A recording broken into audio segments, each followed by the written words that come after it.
Hi, on today's video I will be building my second dining table and my biggest custom client work so far. And we're gonna do it without domino or any dowels. So let's see how it goes.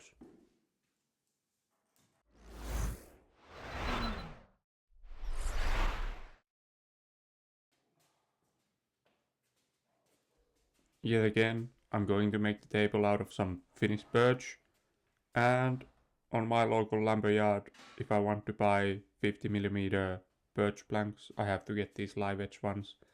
So there's a little more prep work that I have to do before I can start making other things. And as these are quite long and heavy, I had to get my wife to help me out when we did the rough cutting so I could then lift them by myself. The last project that I worked with these long and heavy planks, I didn't have my miter saw yet, so I had to use my circular saw to do the rough cutting, which works fine, but I must say that having the miter saw makes this whole lot easier and quicker. Once I had all the boards cut to rough lengths, it was time to start cutting off the live edges so I could get to planing this. I think the ideal way would be that if you have a track saw, doing it with that, and that is something that I've been thinking that should I get one, but I haven't bought yet. So I'll just go with the correct AccuCut jig, which basically makes my circular saw a kind of a track saw. You can't do all the things that you could with a track saw, but most of them, so that's good enough for me. My circular saw with this correct jig has a couple of downsides. One of them being that the dust collection is really terrible. Even though I have my vacuum on, you can see how much dust is left after a few cuts. Then the other thing is the cut depth, because with the jig on, I can't cut all the way through the boards with my circular saw. I have to make a couple of passes first, then eventually take the jig off and then make the final cut without the jig to get the edges off. But if someone has good suggestions on a track saw, leave them down in the comments. I've been thinking, should I get the corded one or the cordless one, or should I go with the Festool or the Makita one? But then, before we get to the milling part, I wanted to clean up a bit, because as you can see, there's a lot of dust after doing all the cuts.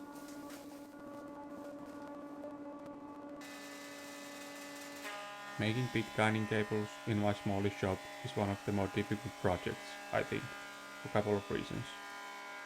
First of all, the milling is a bit tricky due to the size of my jointer. First of all, the jointer can only take about 25cm wide boards, which is roughly 10 inches.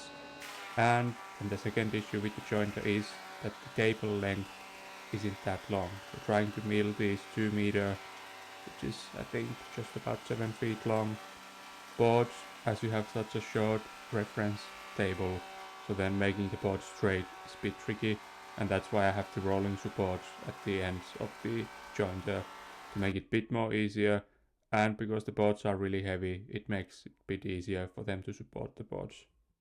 Then the second thing is just the overall size of the shop, because I don't have that much floor space to do anything other than the project, which means that now that I had all the offcuts from the live edges, we have to cut them down so I can then take them inside, and happily we can burn them in our sauna or our fireplace, so getting rid of the wood is rather simple. But now that we have all the boards planed down, it's time to do the final cut on the table saw and then start doing the first glue up. And I will share a couple of other difficulties later down on the video about custom work in a small shop.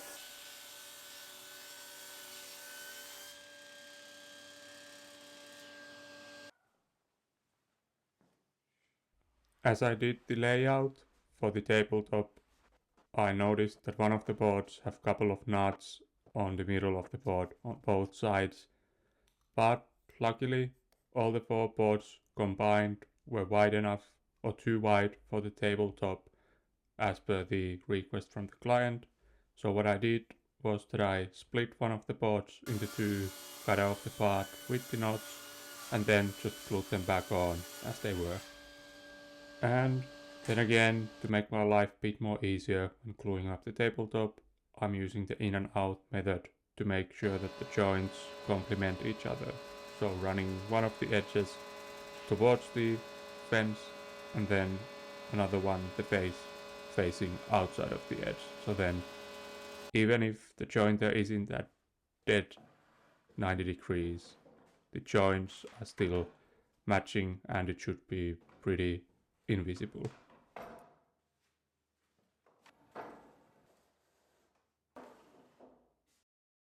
And then this is a really good example of the limited space in my shop. So due to the limited space, the assembly table isn't that big. And when I'm trying to glue up this tabletop, I first have to glue up one of the ends and then move the whole table and then glue up the other end. Because I can't fit it on my table because the table isn't wide enough for this long dining table. And I know that many people have even smaller shops than I do, but I still consider mine quite small. I think it's 1.5 car garage. So it's not the smallest of sheds that some of you might have, but it's not a big shop in any way. And like I mentioned on the previous video, I'm still planning to do a shop tour somewhere at the beginning of next year, just to show out the layout, the tools that I have and how I have set up everything. On the previous video I said that the shop is in its somewhat of a final form, but let's be honest, the shop is never in the final form. I already have a couple of upgrades that I want to do, but I think overall the layout will stay pretty much the same. Then it was time for my monthly workout, planing down the tabletop, and overall just lifting and moving the tabletop is quite of a workout because it is quite heavy. And I ran out of battery on my camera when I was doing the planing, hence there isn't that much footage of it. But I think you get the point from the short clip. After I was done with the planing, I did a couple of rounds of sanding, not on the final grids, but to have the tabletop mostly finished. Before I could move on starting to work on the base, there were still a couple of things that I had to take care of with the tabletop. So on the underside of the tabletop there were a few knots on one of the boards. This bigger one that I'm going to fill now, and then the smaller ones that I circled around on the previous clip. Removing or fixing or whatever you want to call it on the smaller knots is rather easy. I'll just drill a hole to them and then insert one of these plugs to fill out the hole. It makes the knot pretty much invisible and it's on the underside of the table, so only way you would see this plug is that you crawled under the table and looked it from there, so no one's probably ever gonna notice this. And I guess the same could be said for the knots, but I think that this is still a better way to fill them up rather than leaving them there as they were. Previously I've just kind of jammed these plugs off the board with a chisel or a screwdriver, but now that I have the bandsaw I wanted to cut them with that just to try it out. And like I said, I'll just drill a hole to remove the knot, then put on some glue, slam in the plug and then cut the excess off with the flush cut saw that I bought from Temple Tool Co. quite recently. Then to fill in the bigger knot is a bit more trickier. For that I cut a piece that I will be putting in on the underside of the table, then use the marking knife to lay out the size of that. Then to remove most of the material I just used the router and routed it out, and then I have to finish off the work with a chisel to get the edges clean and have them be as accurate as I can for the size of the filler. And I think that I've gotten much better with the hand tool work because as you can see the fit for this is pretty good. It fits on nice and neatly there, so I doubt that there will be any visible lines. Then a smarter man would have maybe cut down the piece a bit thinner or set up some way to route out most of the material, but I didn't, so I just planed out majority of it and then just sanded it down. And there you could see how it looked after it was sanded down. You could obviously see it, but like I said, it's going to be on the underside of the table. And actually where it's gonna land, it's gonna be partly under the table base. So like with the plugs, you are really not gonna see it unless you go under the table and start searching for it. Then the last step before jumping on to build the base was to cut the tabletop to size. Again using the correct AccuCut jig. This time I could get the cut all the way through with the jig because the tabletop is now about 40 millimeters thick, which is roughly 1 3/4 of an inch. Then to start make the base, I had to rip cut all the boards to get all the pieces that I needed for the base. I think that as thick of a tabletop that this table has, you probably wouldn't need the stretcher setup that I will have on the table base, but I thought that it makes the table more sturdier and it prevents any cupping or anything with the tabletop in the future. You could obviously prevent that with other ways, with a C-channel or a different base setup, but I thought that this will make it pretty much bomb-proof. Which maybe isn't the most searched on table quality, but it is what it is. Once I had all the pieces rip cut, I started by gluing up the pieces for the legs, because as I said, these boards are about 40 millimeters thick and I need the table legs to be 60 millimeters thick from the top. So once the glue had dried overnight, I planed down the pieces and then cut them to size, trying to make that I remove material equally from both sides so the seam would be somewhere in the center.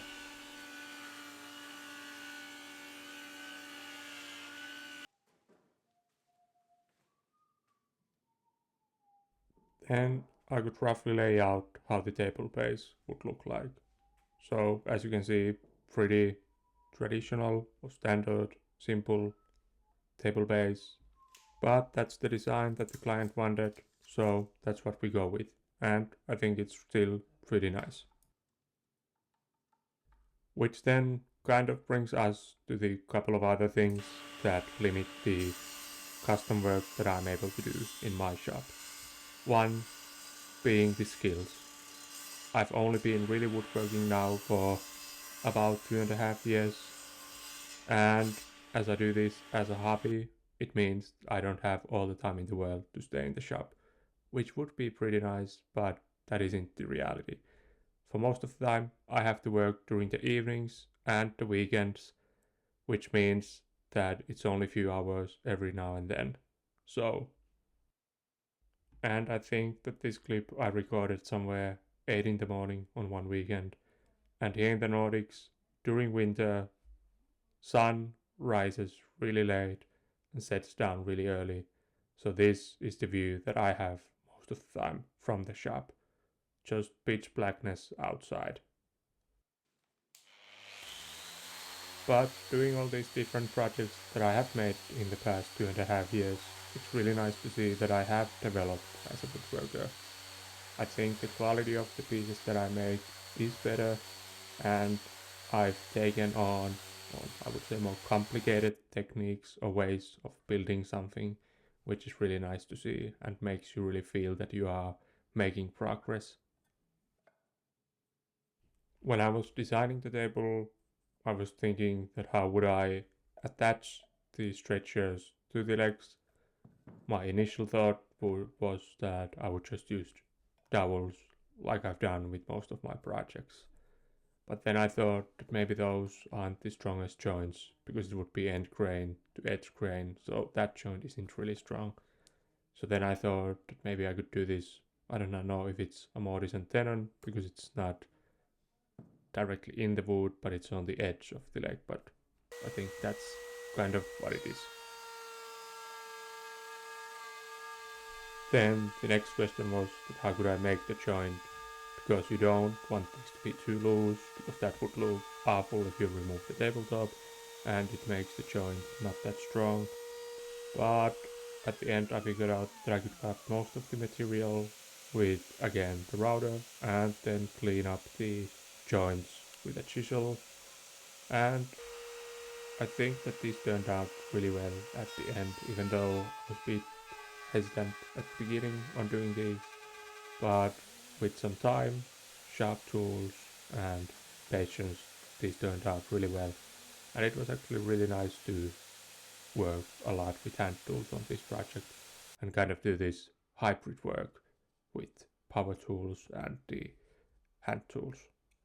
Not the kind of hybrid work that I do on my day job, which means some of the time at home, some of the time at the office.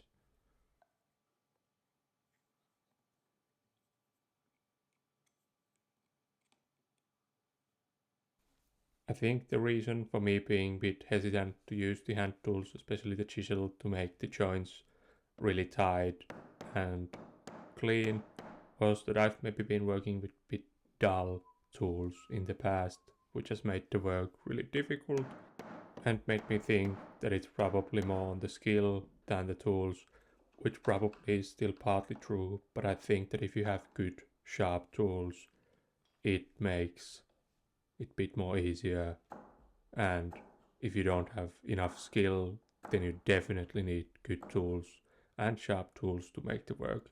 If you are super skillful, then obviously you may get by with lesser tools as well. But as you can see, I think all the joints look pretty nice. And the way that I will attach the stretchers to these will be that the sides of the joints are not visible. So the only place you could see the joint is if you remove the tabletop and look at it from the top of the flex. Then it was time to put the stretchers to size, and for that I used the miter saw, even though I don't have a stop block on the miter saw, but as the longer stretchers are really long, cutting them on the table saw is a bit tricky.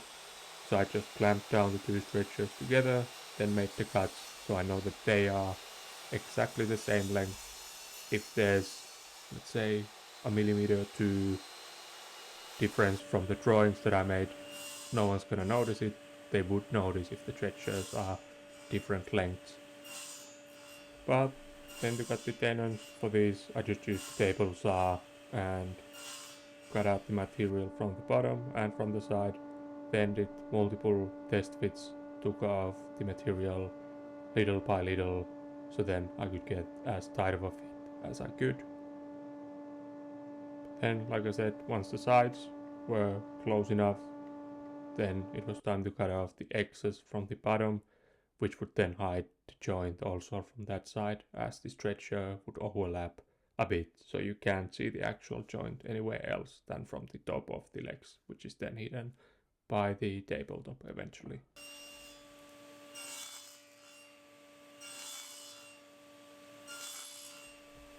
Once I had the joints ready and I had one of them match perfectly on one of the legs and stretchers, I marked them down so I would know that they are a pair, and then if I would need to adjust one of the tenons a bit to match one of the mortises, then I would know that those two pieces are matched perfectly, so I wouldn't have to, when I do the glue up, figure out which of the pieces belong together and potentially end up with loose joints.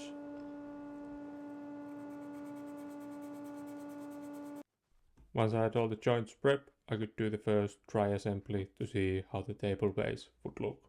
And you might now notice that I'm still missing the two pieces that go in between the stretchers, but I will get to that later. First I had to take care of this little corner thing. As the tenons meet there and overlap a bit, I have to remove part of the material with a chisel to make sure that the pieces fit all the way through to the mortises. Once that was taken care of, it was time to add the two last pieces to the base before I could start the glue up process. So, as I showed on the first time, the rough layout for the table base, there were two pieces on the middle of the stretchers. For those, I will again use the router, route out the joints, and then cut the tenons on the other pieces to fit them in. This will be some sort of a half lap joint, so it only will go halfway through these stretchers and then halfway in on the length side, so you don't see the end grain from the side of the table. So the only way to know that these pieces are there is yet again to look from underneath the table.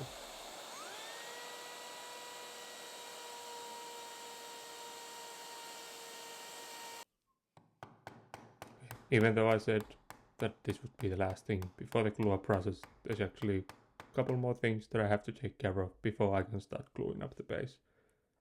First is adding some taper to the inside faces of the legs.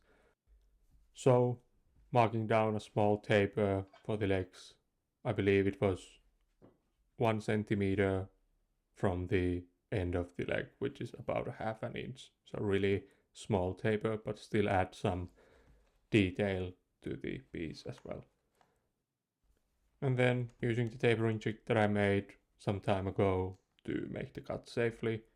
And the important thing with these tapers is that I make sure that the taper only starts from the top of the leg, or it starts low enough from the top so it doesn't interfere with the stretcher joint, because that would then create a gap between the stretcher and the leg.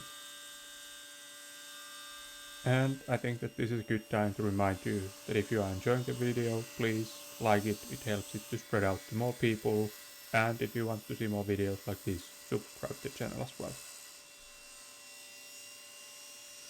Then, once I was done with these cuts and did some sanding to get rid of the blade marks, it was time to add final detail on the legs, which was a round over to all of the corners.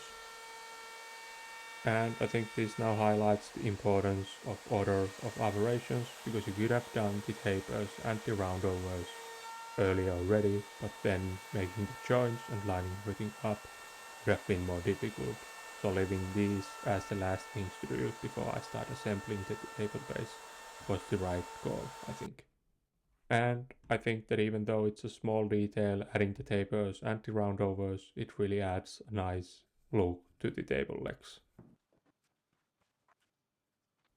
And now it was time to start the assembly. So I taped around some of the joints to remove the glue, spread out or make the cleanup bit easier. And I started with assembling the legs and the longer stretchers first, before then doing the smaller stretchers. And I attached one clamp to the top of the leg and then another at the bottom of the leg, just to make sure that the joint is square.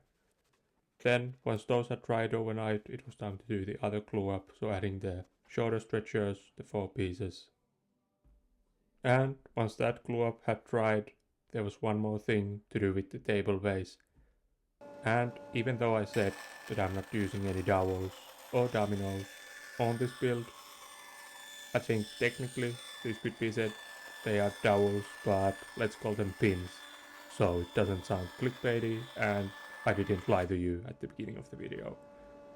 But to make the joints between the legs and the stretchers a bit more secure, even though there isn't any force trying to pull the legs from the stretchers, I think it's good to add some strength to them. So I did some dowels or pins myself from the same birch, then drilled one small hole through one of the stretchers and the legs, so 2 per leg for each of the stretchers. Then inserted the pin, cut it off with the flush cut saw again, and I think this will now lock in the joints, so the legs and the stretchers should never come apart.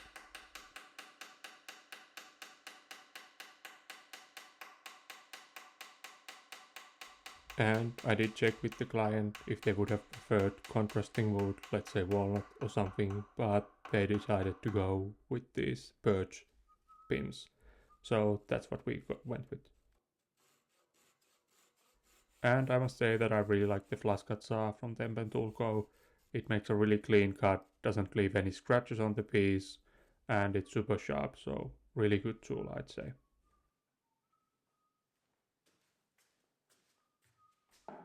Then it starts to be the final stretch, I would say.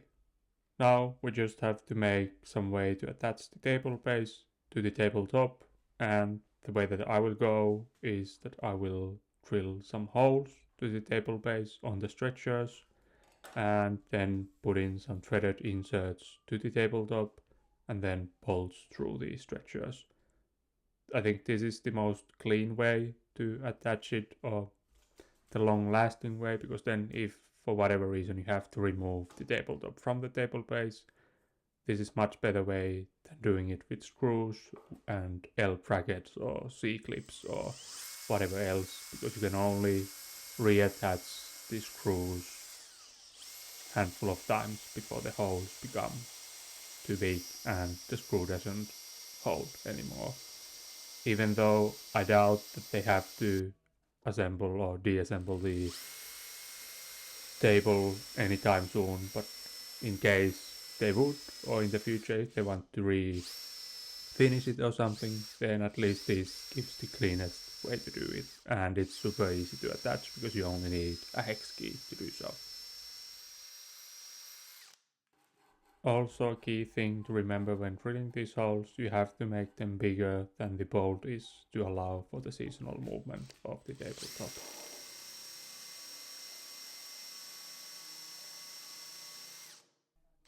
Then, being super careful when drilling the holes for the threaded inserts, because the last thing you want to do is drill through the tabletop and leave a hole on it. Then, just to make sure that the table doesn't wobble, even though I've measured the legs multiple times and they are dead accurate on the same length. It could be that there's some tension on the table base, or the floor is uneven at the client's house, or for whatever reason. I think it's just safest and best just to attach these adjustable legs, so then you can do minor adjustments, and if you don't need them, these can be screwed in fully into the leg and then they are completely hidden, but if you need them, they are there. Then the last steps before applying the finish, doing the final rounds of sanding. As I said earlier, I didn't do the sanding on the final grids on the tabletop, and then adding the maker's mark to the bottom of the table.